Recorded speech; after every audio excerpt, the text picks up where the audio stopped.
వెండితెరపై కోట్లాది మందిని నవ్వించి తన నటన ద్వారా అలరించి ఆకట్టుకున్నటువంటి ప్రముఖ బాలీవుడ్ కమెడియన్ రాజ్పాల్ యాదవ్కి ఊహించని షాక్ తగిలింది. రాజ్పాల్ యాదవ్ కన్నీటితో ఇప్పుడు తీహార్ జైలుకి వెళ్లాల్సినటువంటి పరిస్థితి ఏర్పడింది. ఒకే ఒక్క సినిమా రాజ్పాల్ యాదవ్ తలరాతను మార్చేసింది. కమెడియన్గా తాను ఎన్నో సినిమాల్లో నటిస్తూనే 2010 సంవత్సరంలో దర్శకుడిగా మారి స్వీయ నిర్మాణంలో రాజ్పాల్ యాదవ్ అతాపతా లాపతా అనేటువంటి ఒక సినిమాని తెరకెక్కించారు. ఆ సినిమా కోసం ఏకంగా 5 కోట్ల రూపాయల మేర అప్పు చేయడం జరిగింది. ఆ 5 కోట్ల రూపాయల అప్పు వడ్డీతో కలిసి 9 కోట్లయింది. అయితే ఆ 9 కోట్లను చెల్లించడంలో రాజ్పాల్ యాదవ్ కొన్ని ఇబ్బందులను ఎదుర్కొన్నారు. ఈ నేపథ్యంలోనే ఎవరి దగ్గర అయితే అప్పు తీసుకున్నారో వారికి ఇతను కొన్ని ఎంటీ చెక్కులను ఇవ్వడం జరిగింది. చెక్ బౌన్స్ కేసుగా ఇప్పుడు వాళ్ళు కేసు నమోదు చేయడంతో రాజ్పాల్ యాదవ్ ఇతని జీవితం అయితే అతలాకుతలమైనటువంటి పరిస్థితి ఉంది. అసలు ఏం జరిగింది ఈ ఘటనలో అనేది ఒకసారి మనం పూర్తి స్థాయిలో విశ్లేషణ చేసుకునేటువంటి ప్రయత్నం చేద్దాం. కన్నీళ్లతో తీహార్ జైలుకు స్టార్ కమెడియన్ ఒకే ఒక సినిమా తలరాతను మార్చేసింది. వెండి తెరపై కోట్ల మందిని నవ్వించినటువంటి రాజ్పాల్ యాదవ్కి ఊహించని షాక్ తగిలింది. 2010లో ఆయన దర్శకత్వం వహించిన అతాపతా లాపతా సినిమా కోసం తీసుకున్నటువంటి 5 కోట్ల రూపాయల అప్పు వడ్డీతో కలిపి 9 కోట్లకు చేరడంతో కోర్టు సీరియస్ అయింది. గడువు ఇవ్వడాన్ని తిరస్కరిస్తూ న్యాయస్థానం లొంగిపోవాలంటూ ఆదేశించడంతో కన్నీళ్లతో తీహార్ జైలుకు వెళ్లారు రాజ్పాల్ యాదవ్. స్టార్ అయినా చట్టం ముందు ఒకటేనని మరోసారి రుజువైంది.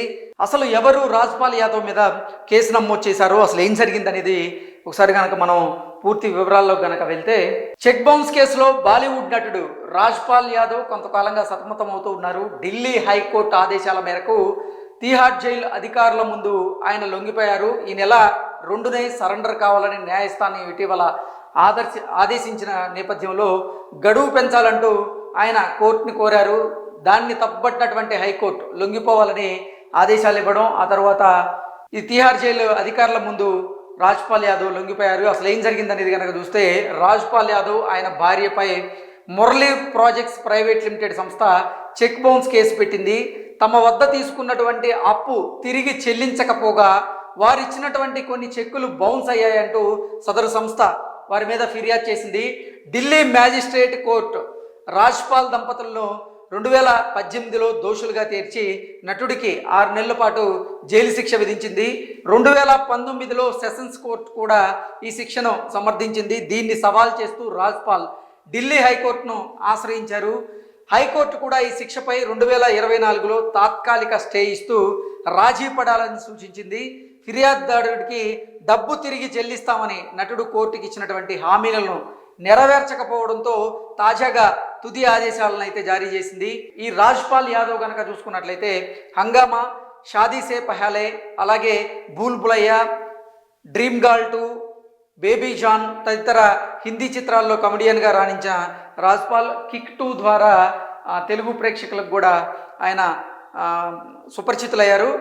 మరాఠీ, భోజ్పురి, పంజాబీ, బెంగాలీలో ఎన్నో భాషల్లో ఆయన నటుడిగా యాక్ట్ చేసినటువంటి సినిమాలు ఉన్నాయి. అయితే రాజ్పాల్ యాదవ్ నిజంగా ఒకే ఒక సినిమా ఆయన తలరాతనైతే మార్చేసింది. కమెడియన్గా మంచి బిజీగా ఉండి 4 రాళ్ళు వెనకేసుకున్నటువంటి రాజ్పాల్ యాదవ్ ఆ తరువాత తానే స్వీయ నిర్మాణ దర్శకత్వంలో ఒక సినిమా తెరకెక్కించాలనుకోవడం, ఆ సినిమా కోసం 5 కోట్ల రూపాయల మేర అప్పు చేయడం, ఆ 5 కోట్ల రూపాయల అప్పు వడ్డీతో కలిసి 9 కోట్లు అవ్వడం, అవి చెల్లించడంలో రాజ్పాల్ యాదవ్ ఇబ్బందులను ఎదుర్కోవడం, ఆ తర్వాత కొంత సమయం ఇచ్చినటువంటి అప్పిచ్చిన వారు వీరి మీద కేసు నమోదు చేయడం, చెక్ బౌన్స్ కేసు ఇతని మీద నమోదు అవ్వడం, ఆ తర్వాత కోర్టు ఇతనికి 6 నెలలు శిక్ష విధించడం, దాన్ని సవాల్ చేస్తూ ఆయన హైకోర్టుకు వెళ్ళడం, హైకోర్టు కూడా తాత్కాలికంగా తొలుత స్టే ఇచ్చి డబ్బులు తిరిగి ఇవ్వమని రాజీ కుదుర్చుకోమని